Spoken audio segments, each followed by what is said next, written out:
नमस्कार दोस्तों, आपका हमारे YouTube चैनल द एजुकेशन पर स्वागत है। आज के इस सेशन में हम हिंदी व्याकरण से संबंधित महत्वपूर्ण प्रश्नों को हल करेंगे, जो आपके आगामी सभी भर्ती परीक्षाओं के लिए, जैसे टेट, सी टेट, लेखपाल, वन रक्षक, एसआई, पुलिस आदि परीक्षाओं के दृष्टिकोण से बेहद उपयोगी क्लास होगी। तो चलिए प्रश्नों की शुरुआत करते हैं। अगर चैनल पर पहली बार विजिट किए हैं तो चैनल को लाइक कर लीजिएगा, अपने दोस्तों में शेयर कर दीजिएगा और चैनल को सब्सक्राइब कर लीजिएगा। बेल आइकन को भी प्रेस कर दीजिएगा, जिससे रोज़ के क्लास का नोटिफिकेशन आप तक पहुंच सके। तो चलिए प्रश्नों की शुरुआत करते हैं। पहला प्रश्न है, निम्नलिखित में से उपसर्ग रहित शब्द है, इनमें से किस शब्द में उपसर्ग नहीं है? परमार्थ में नहीं है, कि अतियुक्ति में नहीं है, कि नैरंतर्य में नहीं है, कि अनौचित्य में नहीं है? तो अतिधन युक्ति से अतियुक्त बना है, तो इसमें अति उपसर्ग है, तो ए ऑप्शन गलत हो जाएगा। निर्धन अंतर धन य, तो इसमें निर उपसर्ग है, ये भी ऑप्शन गलत हो जाएगा। अन धन उचित यहाँ पे लिख देते हैं, उचित अनौचित्य, तो इसमें भी अन उपसर्ग है, ये भी गलत हो जाएगा। तो राइट आंसर ऑप्शन नंबर अ होगा। इसमें परम धन अर्थ परमार्थ, तो इसमें परम उपसर्ग नहीं है, परम एक शब्द है, तो option number A right answer होगा। क्वेश्चन नंबर दूसरा है, किस विकल्प में तद्भव उपसर्ग का प्रयोग हुआ है? उपसर्ग दो प्रकार का होता है, एक तद्भव उपसर्ग होता है और एक तत्सम उपसर्ग होता है। एक हिंदी के उपसर्ग होते हैं जिसे तद्भव उपसर्ग की श्रेणी में रखा जाता है, और जो संस्कृत के उपसर्ग होते हैं उसे तत्सम उपसर्ग की श्रेणी में रखा जाता है। तो हिंदी में 12 उपसर्ग होते हैं, हिंदी भाषा में 12 उपसर्ग होते हैं, जबकि संस्कृत में 22 उपसर्ग होते हैं। तो हिंदी में उपसर्गों की संख्या पूछेगी तो 12, और संस्कृत में 22 उपसर्ग होते हैं मेन। तो इसमें कौन सा तद्भव मतलब हिंदी उपसर्ग, इसमें से बताना है। तो इसका है निर प्लस आहार, निराहार। अनादर, अन प्लस आदर, अनादर। अनमोल, धन मोल, अनमोल। और ये है प्रतिधन आगत।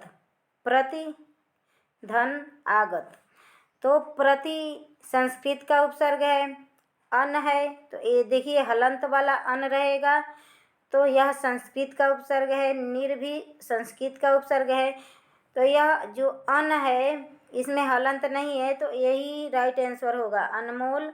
अनमोल में एक तद्भव उपसर्ग है। देखिए इस अन में हलंत है, तो हलंत वर्ण अक्सर संस्कृत के होते हैं।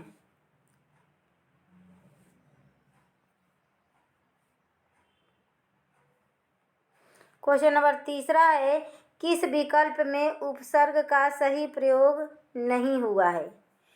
किस विकल्प में उपसर्ग का सही प्रयोग नहीं हुआ है? अभीष्ट में नहीं हुआ है, कि उच्छ्वास में नहीं हुआ है, कि आरोहण में नहीं हुआ है, कि परीक्षा में नहीं हुआ है? अभीष्ट, अभि प्लस इष्ट,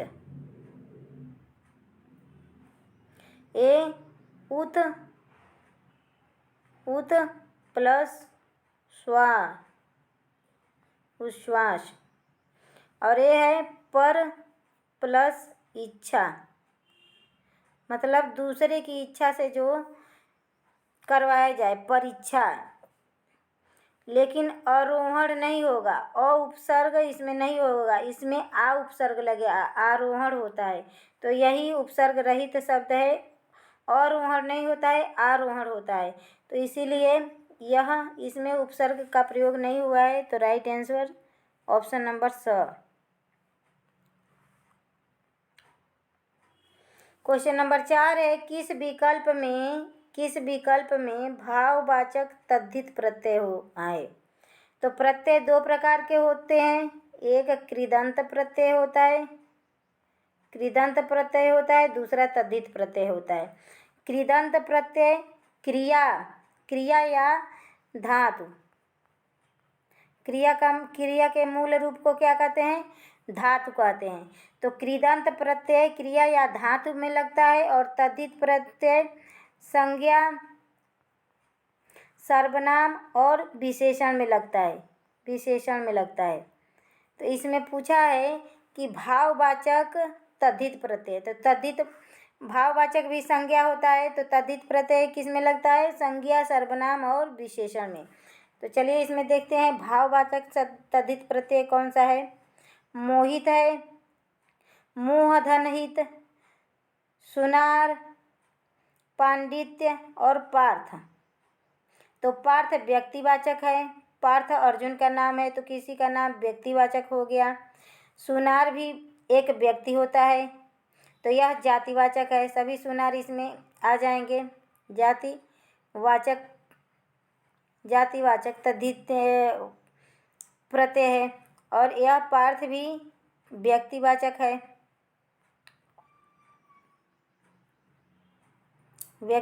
है, मोहित, मोह धन ईत, मोह क्या है, एक विशेषण है। तो पांडित्य क्या है, एक भाववाचक प्रत्यय है, पंडित से पांडित्य बना है तो यह एक भाववाचक तद्धित प्रत्यय है। संज्ञा है पंडित और उसी से बना है भाववाचक तद्धित प्रत्यय पांडित्य। तो option number C right answer.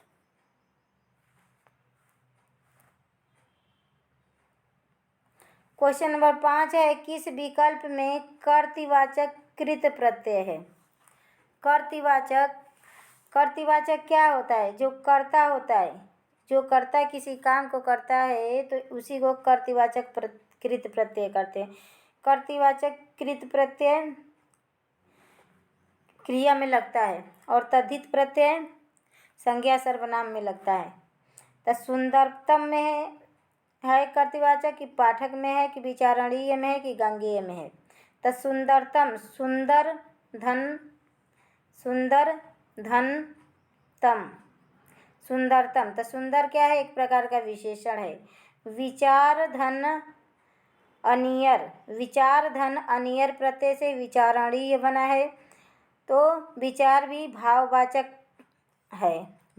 है और इसमें अनियर प्रत्यय जुड़ा है तो ये भी गलत हो जाएगा। गांगेय, गंगा से जो उदित हुआ है तो ये भी तद्धित प्रत्यय है। लेकिन पाठक क्या है, पाठक कौन होता है, जो किसी पाठ को पढ़ता है। किसी बुक को पढ़ेंगे, हम किसी पुस्तक को पढ़ेंगे तो हम क्या कहेंगे, पाठक कहलाएंगे।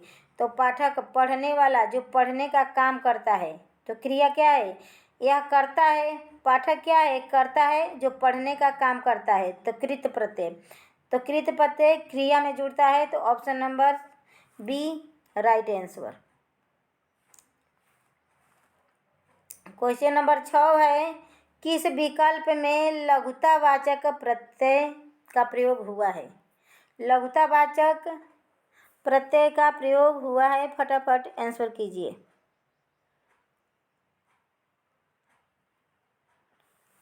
तो लघुतावाचक प्रत्यय, लघु माने क्या होता है, छोटा होता है। लघु माने क्या होता है, छोटा।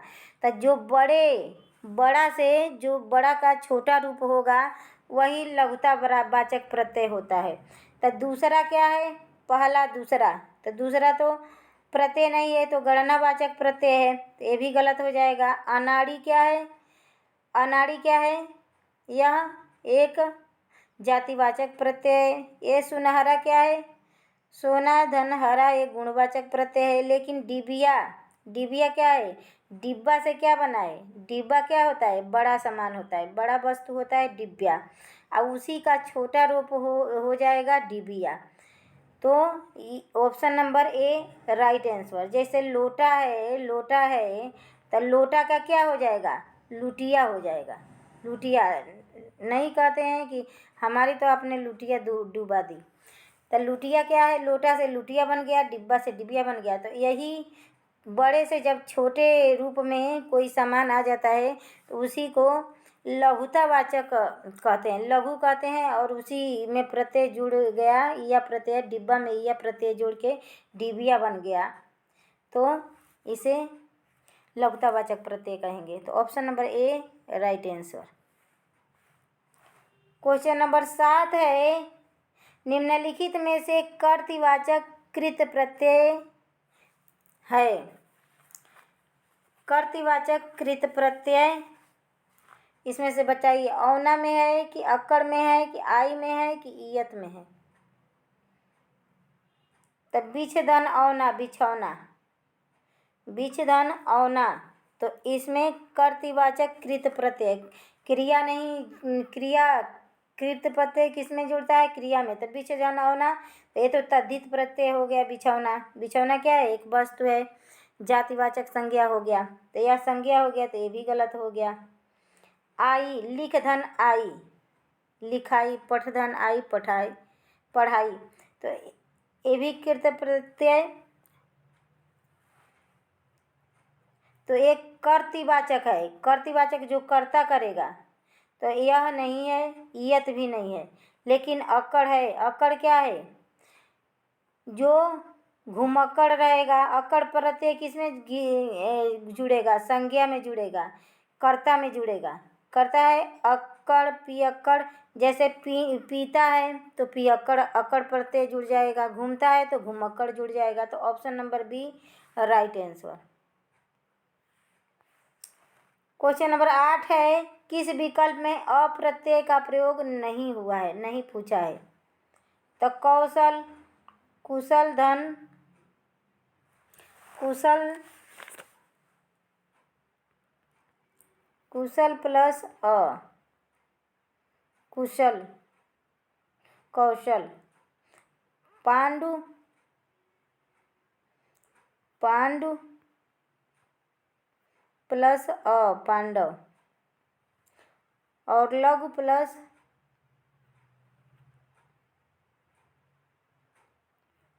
अ, लाघव। इसमें ये तीनों में तो अप्रत्यय जुड़ा ही है, आप लोग देख लिए।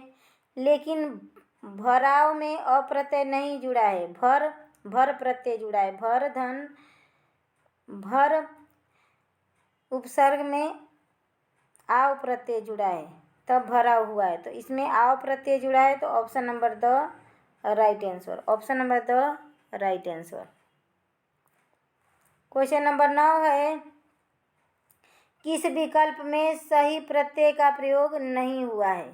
सही प्रत्यय का, बचाव में कि तनाव में कि लिखाव में कि रखाव में? फटाफट आंसर कीजिए। तो क्वेश्चन नंबर 9 का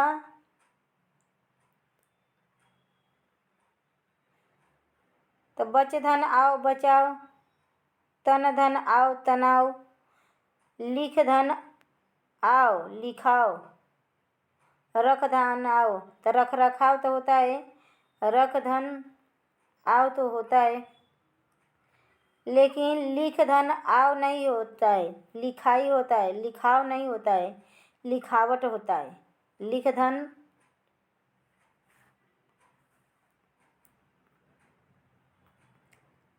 लिख धन आवट प्रत्यय लगेगा, आवट, तब लिखावट होता। लिखाव कोई शब्द नहीं होता है, तो इसीलिए राइट आंसर यही होगा, ऑप्शन नंबर स राइट आंसर क्वेश्चन नंबर 9 का। क्वेश्चन नंबर 10 है, चूहा मार में समास है। चूहा मार में कौन सा समास है? कर्मधारय समास है कि तत्पुरुष समास है कि बहुव्रीहि समास है कि अव्ययीभाव समास है? तो कर्मधारय समास जहाँ विशेषण विशेष्य का प्रयोग होता है वहाँ पे कर्मधारय समास होता है। तो इसमें तो विशेषण विशेष्य का प्रयोग नहीं हुआ है। चूहा को मारने वाला, चूहा मार, तो यह तत्पुरुष जिसमें कारक चिन्ह छिपे हो उसमें तत्पुरुष समास होता है। तो चूहा को मारने वाला चूहा मार कहलाएगा। तो इसमें को कारक चिन्ह छुपा है, तो ऑप्शन नंबर ब राइट आंसर। अब बहुव्रीहि समास में अन्य पद प्रधान होते हैं, जैसे इसमें देवताओं के नाम ज़्यादातर रहते हैं, जैसे गजानन हो गया, दशानन हो गया, लंबोदर हो गया। यह सब क्या हो गए? बहुव्रीहि समास के उदाहरण हैं। अव्ययी समास में पहला पद उपसर्ग या अव्यय होता है। तो option number B right answer. Question number 11 है, कविराज में समास है। कविराज में समास है। अधिकरण तत्पुरुष है कि संबंध तत्पुरुष है कि अपादान तत्पुरुष है कि कर्म तत्पुरुष है? तो कविराज में तो कर्म तत्पुरुष नहीं है। कर्म तत्पुरुष होता है जब कर्ता किसी कार्य को करता है तो कर्ता ने का प्रयोग होता है। तो कवि ने तो नहीं है, कविराज है। अपादान जब अलग होता है, अलगाव के लिए प्रयोग किया जाता है या किसी की तुलना के लिए प्रयोग किया जाता है। किसी दो वस्तुओं में किसी एक को श्रेष्ठता दिखाई जाए तो अपादान तत्पुरुष रहता है। तो यह भी नहीं है। संबंध का के की रारे री, ये भी नहीं है। तो अधिकरण है में पर, कवियों में श्रेष्ठ। कविराज क्या है? इसका समास विग्रह क्या होगा? कवियों में श्रेष्ठ। तो में पर क्या होता है? अधिकरण, आधारे अधिकरण। तो इसमें अधिकरण तत्पुरुष समास होगा। Option number A right answer. Question number 12 है, निम्नलिखित में से सुमेलित नहीं है। निम्नलिखित में सुमेलित नहीं है। नीलोत्पलम कर्मधारय समास, दशानन बहुव्रीहि समास, राम लक्ष्मण अव्ययी भाव समास, दीवारात द्वंद्व समास। तो नीलोत्पलन, नीला है जो कमल, इसमें कमल की विशेषता बताई गई है कि कमल क्या है? नीला है। तो जिसमें विशेषण विशेष होता है वहाँ पे कर्मधारय समास होता है। तो यह राइट आंसर है। दशानन, दस है आनन, आनन माने क्या होता है? सिर होता है। दस है सिर जिसके, तो बहुव्रीहि समास है। यह भी राइट आंसर है। दीवारात, दिन और रात, तो और आ गया दिन और रात दोनों पद समान है। तो जिसमें दोनों पद समान हो, माता पिता भाई बहन, ये सब क्या है? दोनों पद समान है, सही, तो द्वंद्व समास होगा। लेकिन राम लक्ष्मण में भी द्वंद्व समास होगा, न कि अव्ययी भाव। तो ऑप्शन नंबर स राइट आंसर, यही गलत है।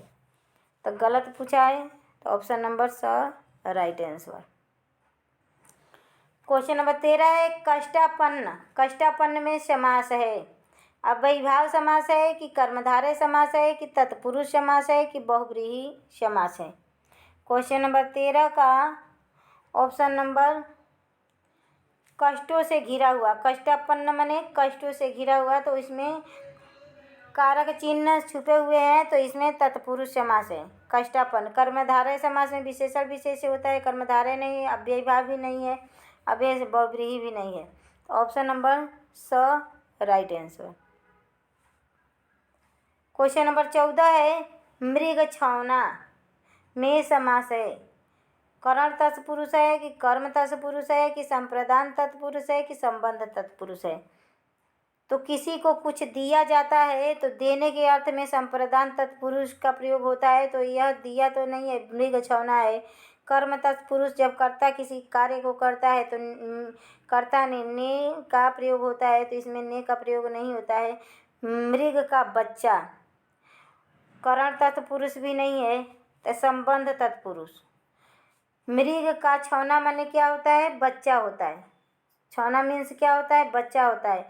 तो मृग का बच्चा, मृग छौना माने मृग का बच्चा। तो मृग और बच्चे में क्या है, एक संबंध है, माँ बेटे का संबंध हो गया या बाप बेटे का संबंध होगा। तो यहाँ पे संबंध तत्पुरुष समास है, option number D right answer. Question number 15 है लूट। लूट शब्द में कौन सी संज्ञा है? लूट शब्द में संज्ञा पूछा है, द्रव्यवाचक है। तो द्रव्यवाचक में तो धातुएं आ जाती है और पेय पदार्थ आ जाता है, जैसे तेल हो गया, घी हो गया, दूध हो गया, और धातुएं आ जाती है, सोना, चांदी, हीरा, मोती, ये सब द्रव्यवाचक संज्ञा के अंतर्गत आता है। तो लूट तो द्रव्यवाचक संज्ञा नहीं है। व्यक्तिवाचक भी लूट संज्ञा नहीं है। फटाफट आंसर कीजिए। और जातिवाचक भी नहीं है। तो लूट क्या है, एक भाववाचक संज्ञा है। लूट दिखाई नहीं न दे रहा है। तो लूट क्या है, जो अप्रत्यक्ष वस्तुएं होती है जिसे हम फील करते हैं, वह भाववाचक संज्ञा के श्रेणी में आता है। तो ऑप्शन नंबर स राइट आंसर। क्वेश्चन नंबर 16 है पूंजीवाद साम्यवाद कौन सी संज्ञा के उदाहरण हैं? जातिवाचक संज्ञा के, कि व्यक्तिवाचक, कि भाववाचक, कि पदार्थवाचक? फटाफट आंसर कीजिए। क्वेश्चन नंबर 16 का option number C right answer. पूंजीवाद साम्यवाद क्या है, एक भाववाचक संज्ञा है, न कि व्यक्तिवाचक है, न जातिवाचक है, न पदार्थवाचक है। Option number C right answer. Question number 17 है सूजन। सूजन शब्द से बनी भाववाचक संज्ञा क्या होगी? सौजन्यता होगी, कि साजन होगा, कि सौजन्य होगा, कि सज्जनता होगा? तो सूजन, सु माने क्या होता है, अच्छा। सु माने अच्छा क्या होता है, अच्छा। और जन माने लोग, अच्छे हैं लोग। सुजन माने अच्छा, लोग, जन माने लोग। तो सूजन क्या है, एक सूजन माने सूजन की से भाववाचक संज्ञा क्या बनी है, सौजन्य बना है। Option number C right answer. Question number 17 का option number C right answer. ओ सूजन शब्द से सौजन्य बनेगा। क्वेश्चन नंबर 18 विशेषण से बनी भाववाचक संज्ञा बताइए। इसमें कौन सी, ममता है, कि बचपन है, कि लड़कपन है, कि प्राथमिकता है? विशेषण से बनी भाववाचक संज्ञा। फटाफट आंसर कीजिए। क्वेश्चन नंबर 18 का ममता। ममता क्या है, एक भाववाचक संज्ञा है। यह विशेषण से बनी भाववाचक संज्ञा नहीं है। बचपन क्या है, एक भाववाचक संज्ञा है। लड़का से क्या बना है, लड़कपन। बच्चा से क्या बना है, बचपन। तो बच्चा क्या है, एक जातिवाचक संज्ञा है। जातिवाचक से पन जुड़ गया है। बच्चा में पन जुड़ गया है तो बचपन हो गया है। तो बच्चा क्या है, एक जातिवाचक संज्ञा है। ममता क्या है, एक भाववाचक संज्ञा है।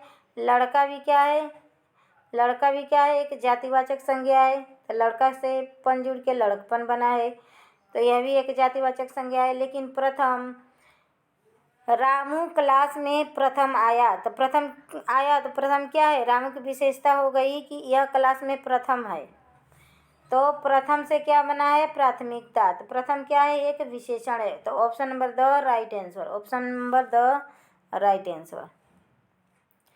क्वेश्चन नंबर 19 है भीड़। भीड़ शब्द कौन सी संज्ञा का उदाहरण है? भाववाचक संज्ञा है, कि जातिवाचक, कि समुदायवाचक, कि व्यक्तिवाचक? तो भाववाचक संज्ञा तो इसमें नहीं है। भीड़ क्या है, एक समुदायवाचक संज्ञा है। किसी समूह का बोध करवा रहा है, जैसे क्लास हो गया, झुंड हो गया, यह सब क्या है, समुदायवाचक संज्ञा के उदाहरण है।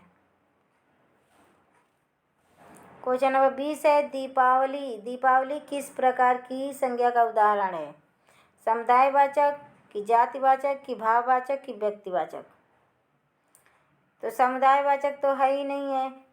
दीपावली जातिवाचक भी नहीं है, क्योंकि दीपावली एक त्यौहार का नाम है। भाववाचक भी नहीं है, तो व्यक्तिवाचक है। दीपावली क्या है, एक व्यक्तिवाचक संज्ञा का उदाहरण है। क्योंकि दीपावली किसी त्यौहार का नाम है। तो किसी वस्तु का नाम, व्यक्ति का नाम क्या होता है?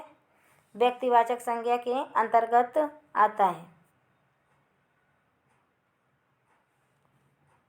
क्वेश्चन नंबर 21 है, निजवाचक सर्वनाम का उदाहरण है। हम किसी का कुछ नहीं बिगाड़ सकते। हमें अपना काम स्वयं करना चाहिए। जैसा करोगे वैसा भरोगे, यह घर मेरा है। तो जहाँ पे स्वयं या अपना, अपने के लिए शब्द आए, उसमें क्या होता है? निजवाचक सर्वनाम होता है। जैसे हम अपना काम स्वयं करेंगे, या हम अपने आप ही काम कर लेंगे, या तो option number B right answer. Question number 22 है, किस विकल्प में संबंध सर्वनाम है? जो सोएगा वह खोएगा। आप क्या कर रहे हैं? ये तो प्रश्नवाचक है। यह अच्छा है, वह नहीं है, तो यह तो तुलनावाचक है। मैं स्वयं आ जाऊंगा, यह निजवाचक है। जो सोएगा वह खोएगा, ये जो सो जिसमें आए उसमें क्या होता है? संबंधवाचक सर्वनाम का उदाहरण है जो सो। तो option number A right answer. Question number 23 है, घंटी बजी है, कोई आया है। पंक्ति में सर्वनाम है। संबंधवाचक सर्वनाम है, तो संबंधवाचक में तो जो सो, जैसा वैसा आदि शब्दों का प्रयोग होता है, तो यह गलत है। निश्चयवाचक, इसमें निश्चय नहीं है, कोई है, तो कोई क्या है? अनिश्चयवाचक सर्वनाम है। Option number B right answer. जबकि निश्चयवाचक सर्वनाम नहीं है, प्रश्न भी इसमें नहीं पूछा गया है। तो जिस पंक्ति में प्रश्न पूछने का बोध हो, वहाँ पे प्रश्नवाचक सर्वनाम होता है। तो option number B right answer. Question number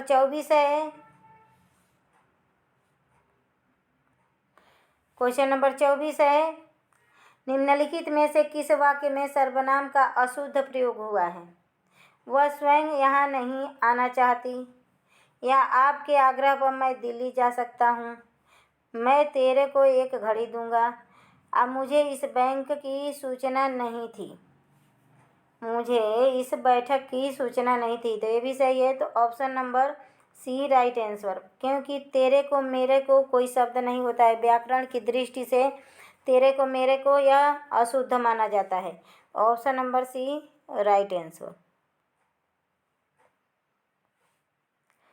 question number 25 है, प्रत्येक व्यक्ति को मेहनत करनी चाहिए। रेखांकित पद में विशेषण है।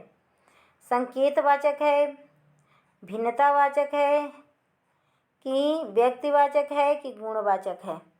तो प्रत्येक में प्रतिधन एक, इसका संधि विच्छेद क्या होगा? प्रतिधन एक, प्रतिधन एक, प्रत्येक माने हर एक व्यक्ति को।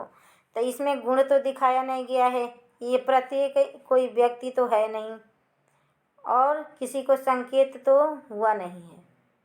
तो क्वेश्चन नंबर 25 का option number B right answer. यह भिन्नतावाचक है कि हर एक व्यक्ति को, विभिन्न प्रकार के व्यक्तियों को, हर एक व्यक्तियों को मेहनत करनी चाहिए।